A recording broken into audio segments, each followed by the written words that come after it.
Testing, live stream, testing, live stream.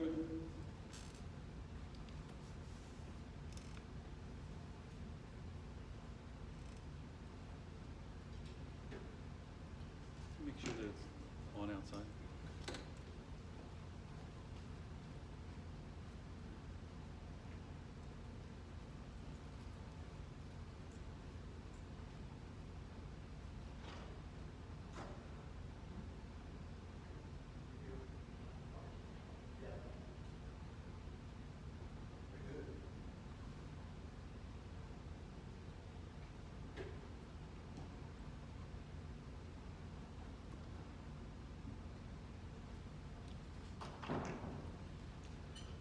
Good afternoon, Cedarfield family.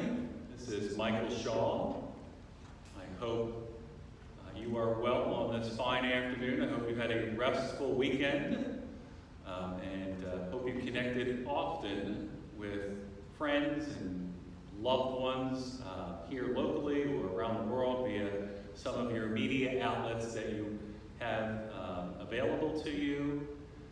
We heard great feedback yesterday and this morning about our live worship service here.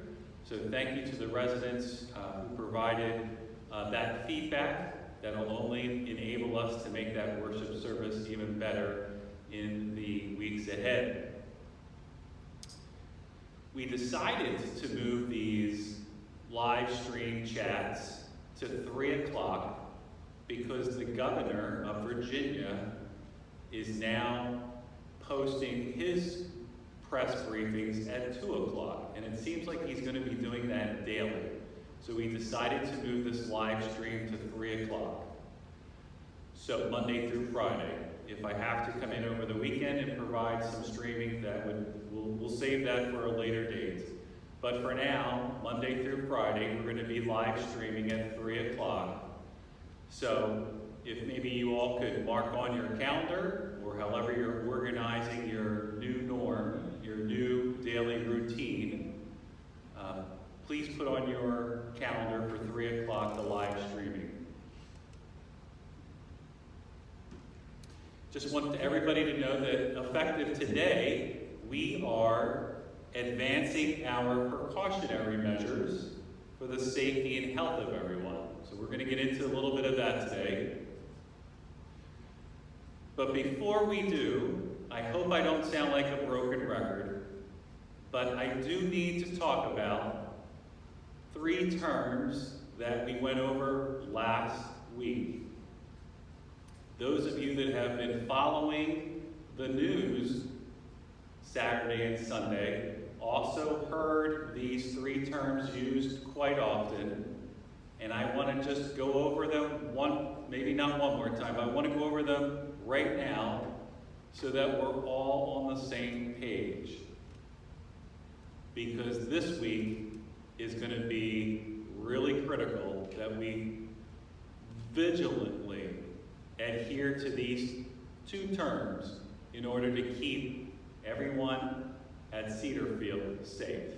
Because things in the general area, as the governor had said today, and as the White House press briefing last night noted, or yesterday, noted that this is going to be a tough week. And so the terms that we are still learning here at Cedarfield are the following. We're still learning about flattening the curve. We're still learning about social distancing, and we're still learning about self-quarantining. So I'm not going to go over again all of those pictorials that I had last week. You actually have them on your memo, 2 memos that we posted via Touchtown and or a paper hard copy in your cottage or your apartment. So I would ask you to refer to them throughout the next couple of hours if you need be. Everyone around planet Earth is trying to flatten the curve, which means we need to strictly adhere to social distancing and self-quarantining, which is what the governor had suggested last Wednesday. Social distancing means staying 6 feet from each other.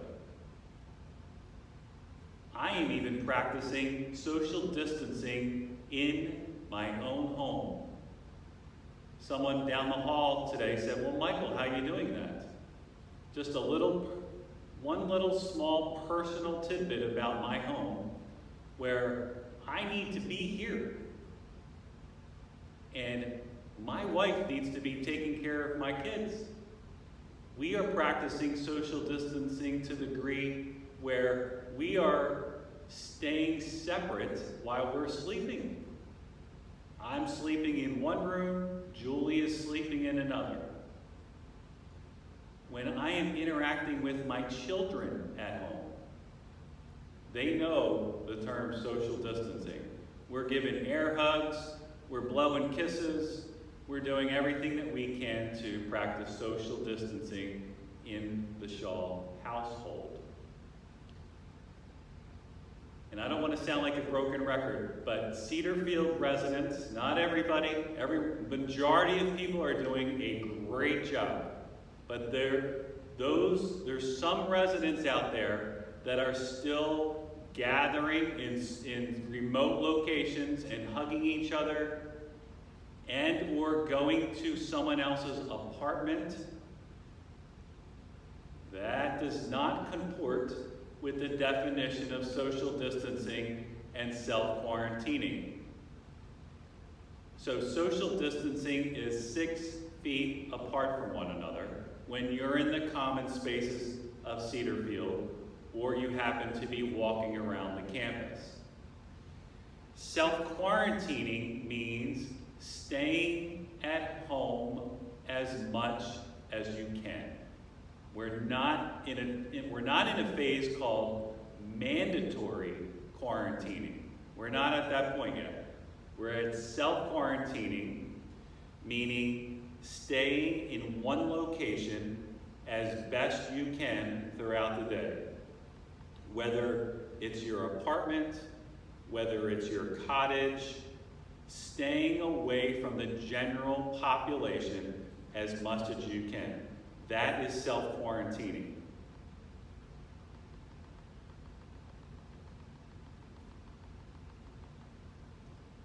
Those of you that are visiting other residents and staying 6 feet from that resident once you enter their apartment, that does not comport with self-quarantining. Those of you that are in the cottages that are coming over to the main building and going into resident apartments, still maybe staying 6 feet from one another, that does not comport with the definition of self-quarantining. Those of you that live in the cottages, please utilize the lane or the court to get some fresh air. I would urge you, those of you that live in the cottages, to use one point of entry in those cottages.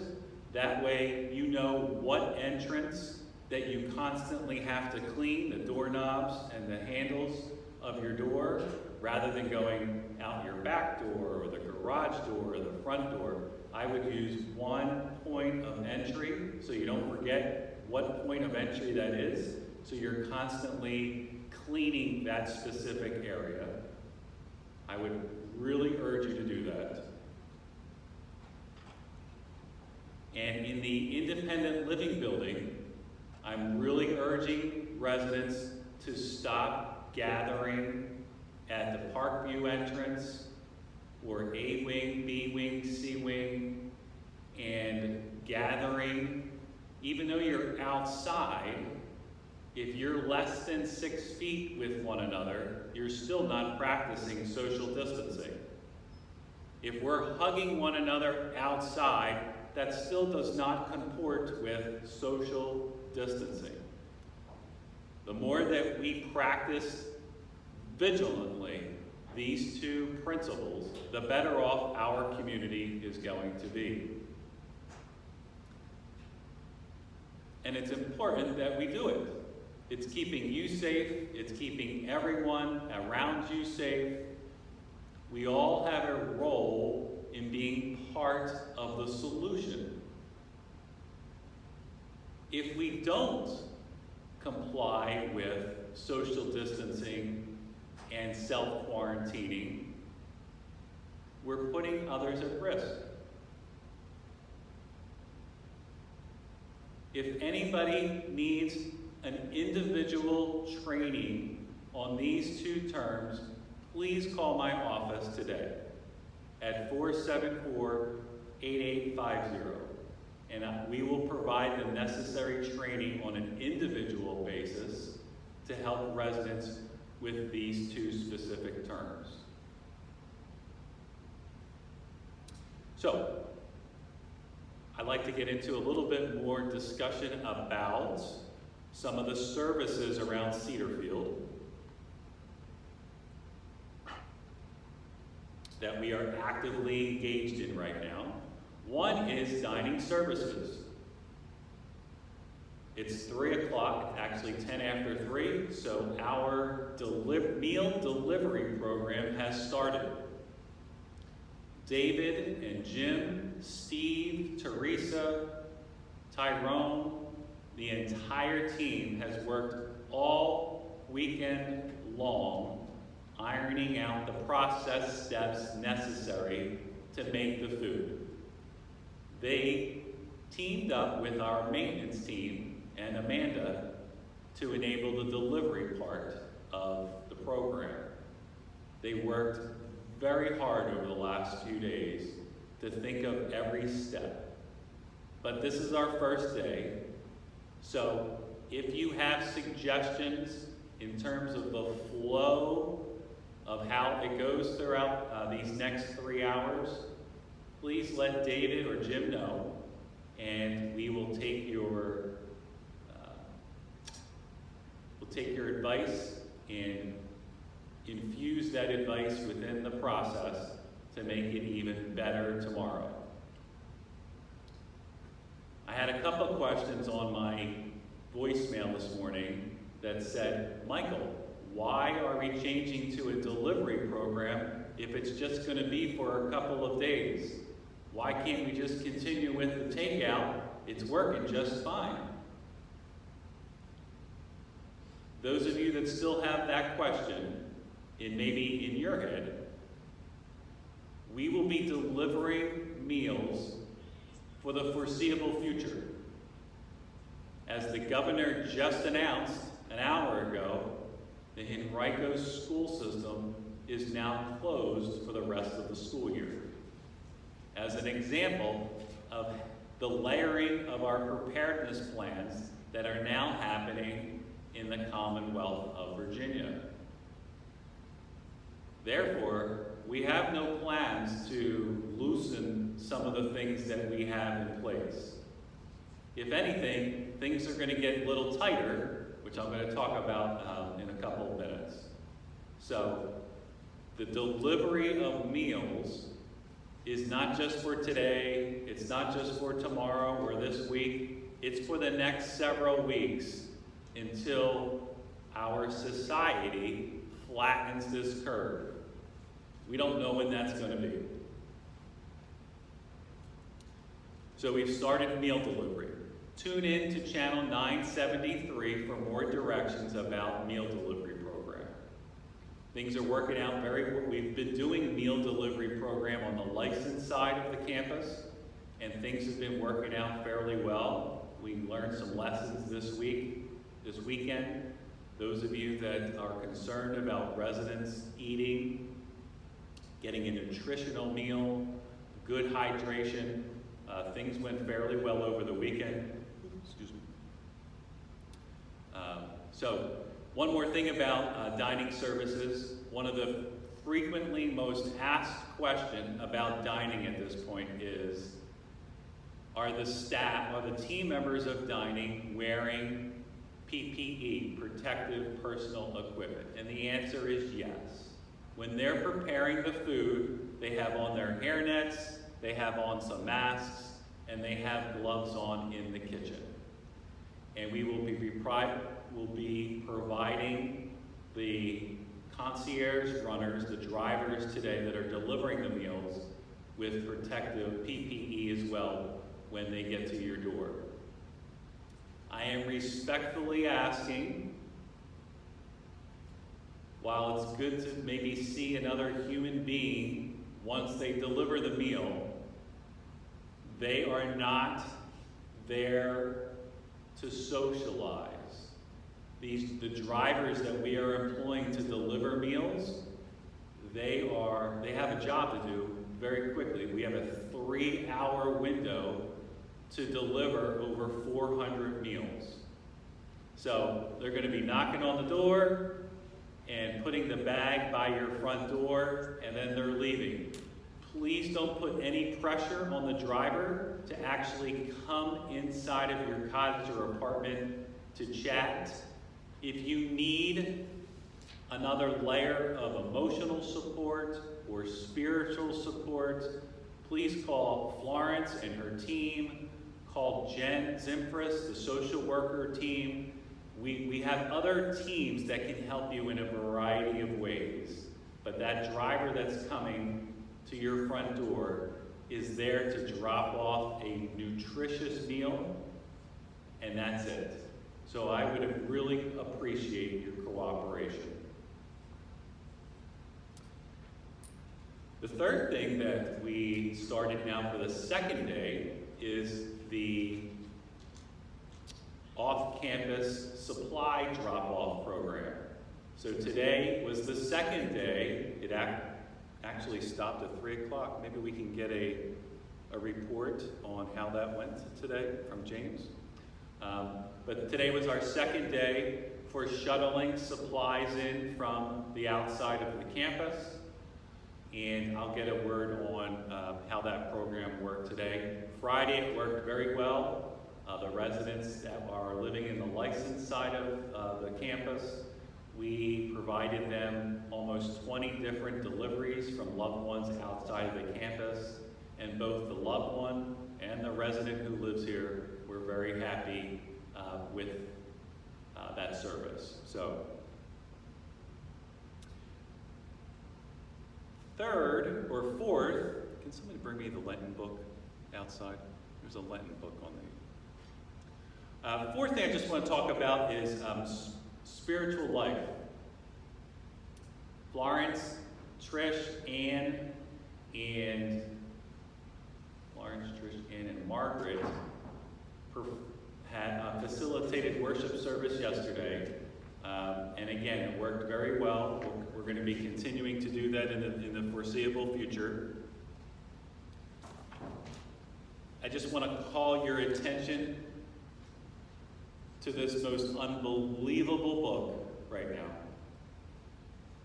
If you're following along in this book, it's a great, if you're not following along, I would encourage you to call the Spiritual Lifeline, and we can get a book for you so that you can follow along daily with a devotional and be able to really connect with the stories that are in this book. This book is really incredible. I'm using it at home with my bride and my 2 children and myself.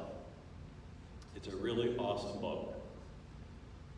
And I don't want to really turn too far ahead, but on Friday, I asked you to consider something. I asked you to consider doing a self-reflection on the most 3 to 5 difficult situations that you have come across in your lifetime and how you overcame those situations. And I had mentioned that I did a self-reflection last Friday or Thursday night during a walk with my dog. One of those 5 for me is on page 45 of this book. And this picture that you see behind me is Mount Kilimanjaro in Tanzania, Africa, which hangs in my office. And there's a reason why this picture hangs in my office. And you can read about that story on page, I think it's 45.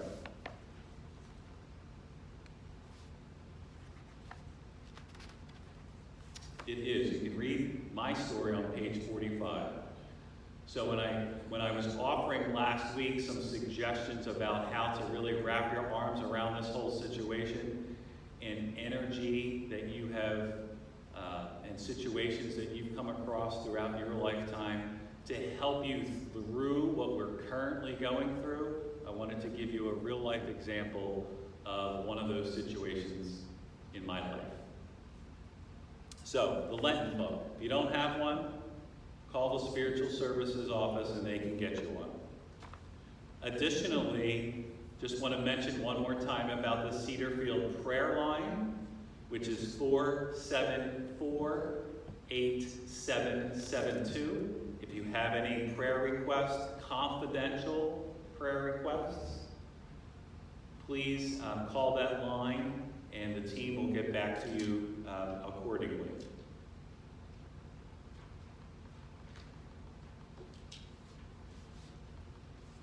Housekeeping.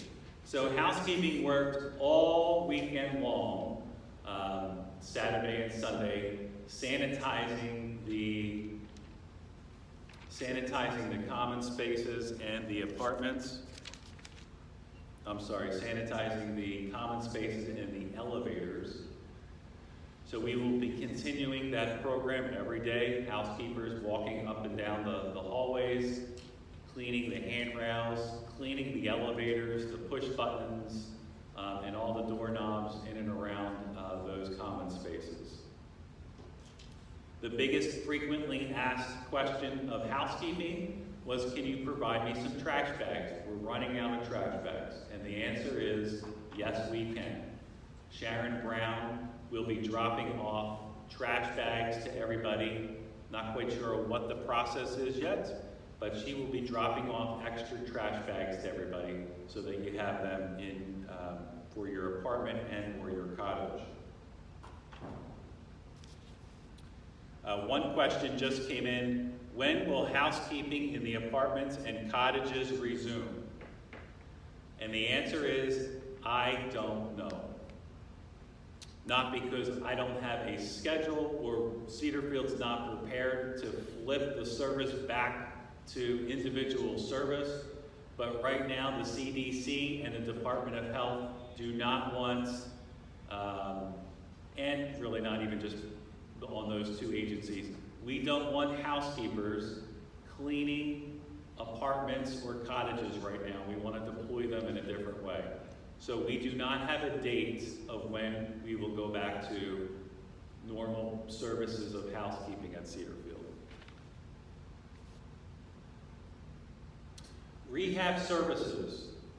So many of you have the services and or have received services of physical therapy, occupational therapy, or speech therapy from Health Pro Heritage. Our therapists remain focused on what they do best in those three particular domains of therapy. They are continuing to explore innovative ways that they might be able to provide more service. Right now, they're continuing those three modes of therapy in either your apartment and or your cottage. So there's no plans to let that service up at this point. The maintenance department is working diligently on any emergency work orders defined as no hot water, no heat or air conditioning, any toileting issues, or if anybody is experiencing any water leaks. So the team is working hard with those work orders. We have redeployed some of our maintenance team to help with the delivery of meals. So you may see one or two of our maintenance staff actually delivering meals to the cottages and or apartments today and over the week ahead. On the licensed side of our community, as I mentioned last week, we procured 5 tablets so that the team members in those neighborhoods can use the tablets to connect the resident with a loved one near or far. So we're going to pick up those tablets today at 4 o'clock, and we'll put those tablets in the hands of the team members tomorrow morning so that they can begin to use that mode of communication called video conferencing and enable family members to connect with the residents in either the health center, assisted living, or memory support area.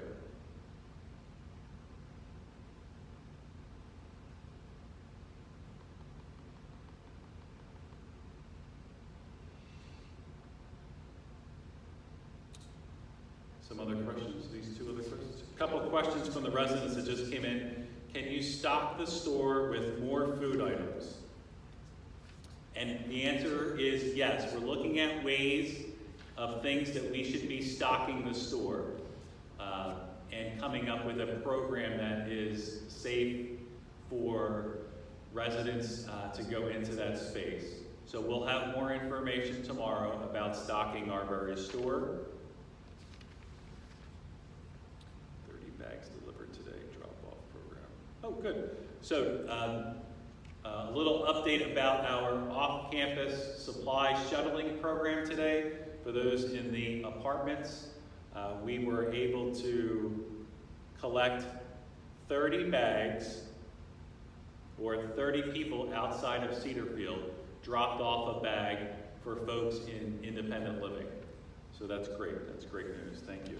So family members outside of the community clearly have gotten the word about the program and are using it accordingly. Someone is saying, can you add sandwiches to the menu choice? David is saying that. So right now, we are not adding sandwiches to the menu choices. I think we have a really healthy option of items to pick from. Once we start expanding now those services and options, it'll become less likely that we will be able to accomplish that in the weeks ahead. Again, we're in this for the long run. This is not something that we are going to be stopping today or tomorrow. We're actually going to ramp up a little bit further because we're going to see, as the days and weeks progress here, things that we're going to have to do to even be more compliant with our precautionary measures. So adding more variety to the menu is probably something that we're not going to do. We think we have a healthy variety right now with a salad, a soup, a couple of options, accompaniments, and a dessert. We believe that that's a healthy option for everybody. Is the bank still going to be open? The answer is yes. The bank is not closing at any time, or not changing their hours, I should say. Next question is, can we borrow a vacuum cleaner? That's a great question. Let me get with whomever submitted this question. Let me get with Sharon Brown. Not quite sure if we can do that or not. Next question has to do with independent living residents driving off campus, not quarantined.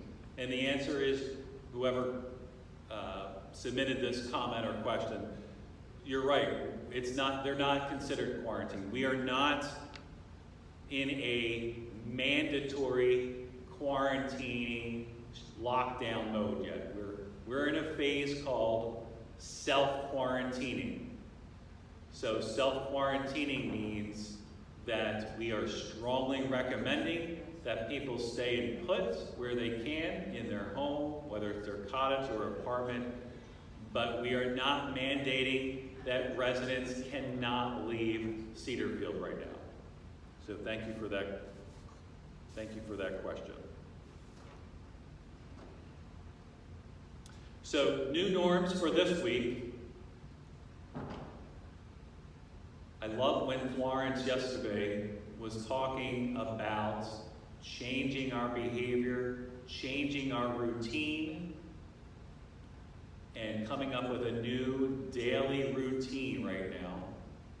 And her perspective and the way that she framed that was just very heartfelt for me. And so we're going to, hopefully many of you, if not all of you, have started to shape your routine, given the restrictions that not just Cedarfield, but the state has employed upon us to keep the flattening of the curve going as best we can. So kudos to everybody for changing your routine. This week, we're going to be delivering meals, which is a new routine that we're all going to get accustomed to. Later this week, we will see how we can further our routine, given from our wellness and leisure team, they are going to be publicizing a way to utilize the 9 domains of well-being that we have created here over the last 6 years, and utilize that framework to help you frame your daily routine. So that'll be something new coming this week. And then the third thing, which is probably going to be the hardest thing this week for the independent living residents in your apartments. Another new routine is that the Department of Health and CDC are mandating is how we deliver how we deliver mail needs to change. And so, because with the way that we have our mailboxes, it can be construed by some as a communal activity. So many retirement communities, nursing homes, assisted living communities around the United States have already gone to this level, and this is one that we're going to go through this week. We're going to come up with a better way, a different way, to deliver your U.S. mail, and at the same time be delivering things that you would normally be receiving through your cubby box, and delivering that in a different way. So the team gathered this morning to brainstorm about how to do that. We talked with our post office carrier this afternoon, and we're going to be gathering a little later to talk about more details in how to make this program work. So more details about that later, maybe tomorrow. For now, you can come down to your mailbox and get your mail the traditional way of opening your box and retrieving your mail that way. And we'll come up with a different way here shortly. Any other questions for me? No.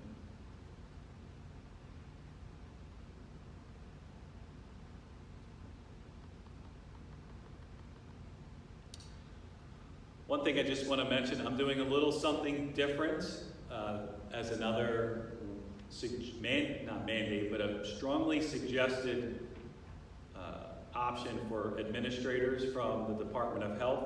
You notice I'm not wearing a tie today. Ties are notoriously have a lot of germs on them, so I am not wearing a tie. I am going to start, depending upon where I am on the campus, and this is just my layer of protection. This isn't because of any other reason, because I need to stay healthy. My wife actually made this mask, and you may see me wearing this mask around. I'm not mandating that anybody else have to wear a mask, but I'm going to take it to another level so that I can, again, just protect myself from any germs that might be around the campus.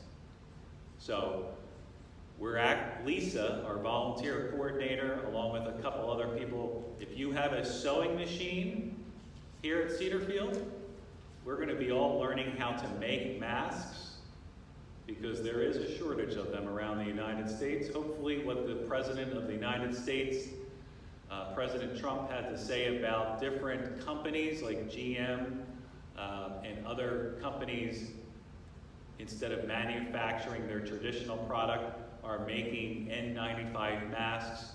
Hopefully that word is true and those productions are underway, but we're going to take matters into our own hands in the event that we need a large supply of masks that maybe we currently don't have but yet can't get from the federal government. We're going to start making masks here at Cedarfield. So those of you that have a sewing machine and want to volunteer, stay tuned for more information about how to do that.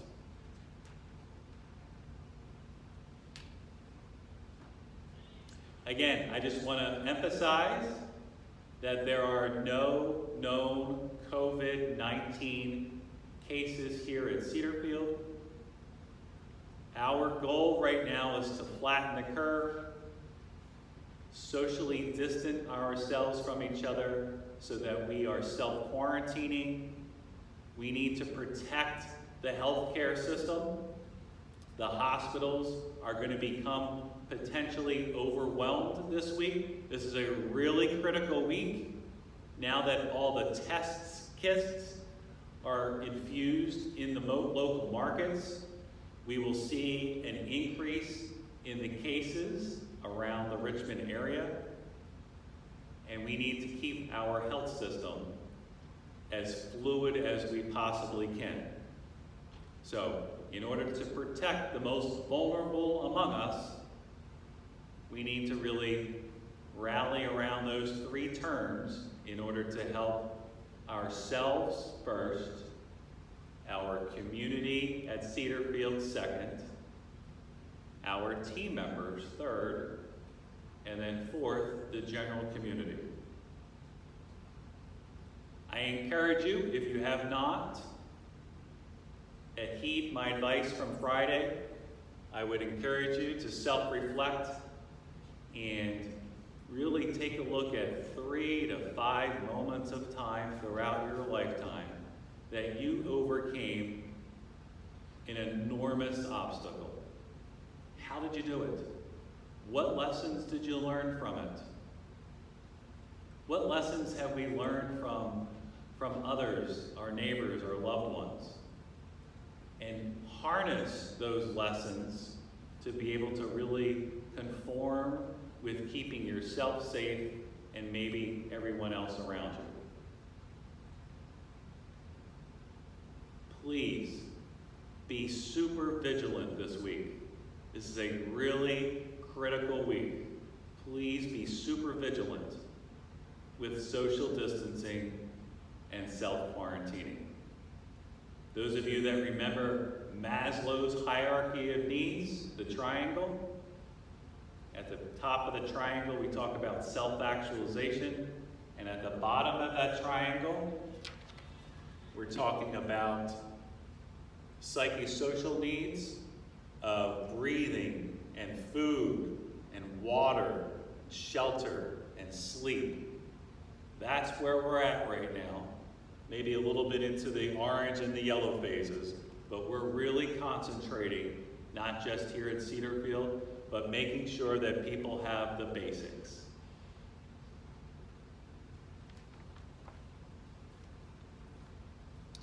Seeing no other questions, I'm going to invite Annie over here to conclude our live stream with some spiritual words and or a prayer. Annie? Good afternoon. Let us pray.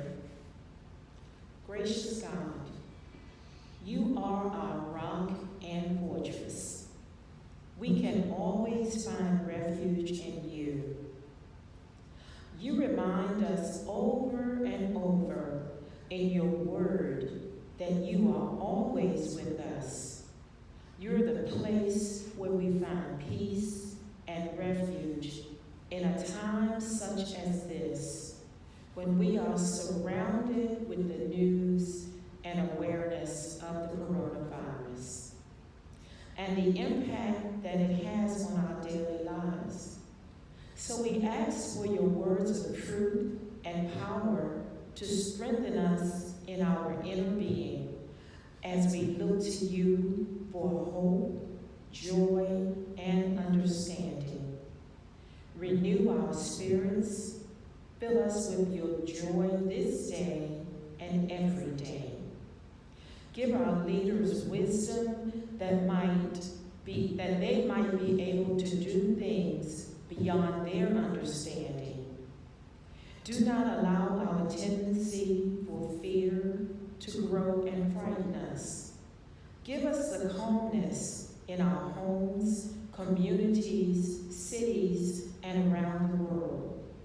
I ask that you empower the Cedarfield family, each and every one of us, as we go about our daily lives, acknowledging that we are embarking upon a new normal.